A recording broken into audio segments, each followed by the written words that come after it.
அதாவது உற்சாகமானவர், புத்திபூர்வமை உள்ளவர் இருக்காங்க அப்படின்னு இருக்காங்க. அதெல்லாம் பார்க்கும்போது இந்த வாய்ப்பு உங்களுக்கு கிடைச்சிருக்கு. இந்த பள்ளியில் அதை தொடர்ந்து இந்த வாய்ப்புகளை உங்களுக்கு கொடுத்துட்டே இருக்காங்க.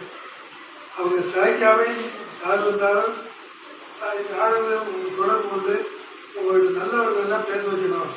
இப்போ உங்கள் தலைமையாசிரியர் பேசுறது கூட என்ன சொன்னாங்க, நீங்கள் புதுசாக நல்ல விஷயங்கள் கேட்க கேட்க உங்களோட உள்ள தீய விஷயங்கள் தன்னால் போயிடும் அப்படின்னு சொன்னாங்க. அந்த மாதிரி ஒரு நல்ல மனிதனாக, சிறந்த மனிதனாக வரணும்னா இது ரொம்ப அவசியம். அந்த வகையில் இந்த பள்ளி நல்ல விதமாக செயல்பட்டுருக்கு. இன்னும் மேலும் சிறந்து நீங்கள் அனைவரும் நல்லவர்களாக வர வேண்டும், நல்லவர்களாக காட்டிலும் வல்லவர்களாக வர வேண்டும் என்று கேட்டு விரும்பி கேட்டுக்கொண்டு வாய்ப்பை நன்றி கூறி